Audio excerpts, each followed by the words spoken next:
साध्वी प्रेम वैसा कौन थी? उनके आध्यात्मिक प्रवचनों में चुंबक जैसी आकर्षण शक्ति थी। दूरदराज ग्रामीण क्षेत्रों के आम लोग उनके गले से धर्म कथा और भजन सुनने के लिए उत्सुक रहते थे। पश्चिम राजस्थान के ग्रामीण इलाकों में धार्मिक कथा वाचन और भक्तिमय गीतों की दुनिया में साध्वी प्रेम वैसा का नाम काफी प्रसिद्ध था। पिछले 28 जनवरी को उन्हें गंभीर हालत में जोधपुर अस्पताल में भर्ती कराया गया। बाद में डॉक्टरों ने उन्हें मृत घोषित कर दिया। अस्पताल सूत्रों के अनुसार साध्वी को जब अस्पताल लाया गया तब तक उनके मस्तिष्क की मृत्यु हो चुकी थी। मृत्यु से कुछ घंटे पहले तक प्रेम धार्मिक प्रवचन दे रही थी, ऐसा दावा उनके भक्त कर रहे हैं। उनके परिवार ने बाद में बताया कि वो मौत से 2 दिन पहले से ही बीमारी से जूझ रही थी। मृत्यु वाले दिन एक व्यक्ति को इंजेक्शन देने के लिए आश्रम में बुलाया गया था। इसके बाद उनकी हालत तेजी से बिगड़ने लगी। प्रेम के पिता ने बताया कि इंजेक्शन देने के बाद उनकी बेटी बेहोश हो गई थी। तुरंत उन्हें पाल रोड स्थित प्रेक्षा अस्पताल ले जाया गया, जहां डॉक्टरों ने 25 वर्षीय युवती को मृत घोषित कर दिया। अस्पताल के चिकित्सक प्रवीण जैन ने मीडिया को बताया कि उन्होंने प्रेम को बचाने की पूरी कोशिश की, लेकिन उनके शरीर में जीवन के कोई संकेत नहीं थे।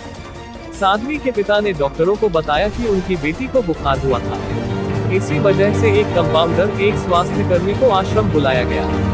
कंपाउंडर ने उनकी बेटी को एक इंजेक्शन दिया, जिसके बाद वह बेहोश हो गई। अस्पताल प्रशासन ने ये घटना शास्त्री नगर पुलिस को बताई और परिवार को शव को एमबीएम अस्पताल भेजकर पोस्टमार्टम कराने की सलाह दी। लेकिन अस्पताल ले जाने के बजाय परिवार शव को बोरनाहा स्थित आश्रम वापस ले आया। बोरनाहा थाना के सब इंस्पेक्टर हेमराज आश्रम पहुंचे और मृतका के कमरे को सील कर दिया। बाद में पुलिस ने मेडिकल बोर्ड से पोस्टमार्टम कराने के लिए शव को एमबीएम अस्पताल भेजा। इसके बाद साध्वी प्रेम की मृत्यु रहस्यमय मोड़ लेती है।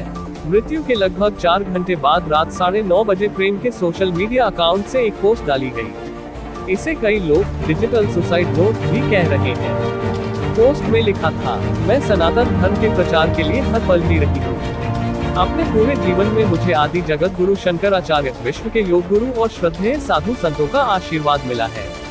वायरल पोस्ट के अंत में लिखा था, मैं हमेशा के लिए इस पृथ्वी से विदा ले रही हूँ। ईश्वर और श्रद्धेय साधु ऋषियों पर मेरा पूर्ण विश्वास है। जीवन में भले न मिले, मृत्यु के बाद मुझे अवश्य न्याय मिलेगा।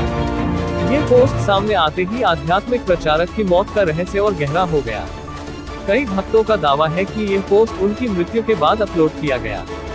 सोशल मीडिया उपयोगकर्ताओं का एक हिस्सा भी यह आरोप लगा रहा है कि यह पोस्ट करीब 4 घंटे बाद सामने आया।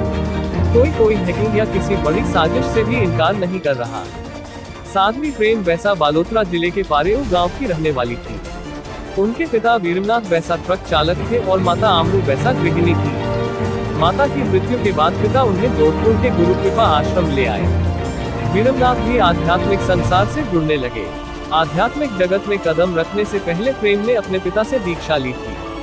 राजाराम महाराज और संत कृपाराम महाराज के निर्देश पर उन्होंने धार्मिक कथा कहना और भजन गाना शुरू किया। इन्हीं के माध्यम से उन्होंने आध्यात्मिक ज्ञान अर्जित किया।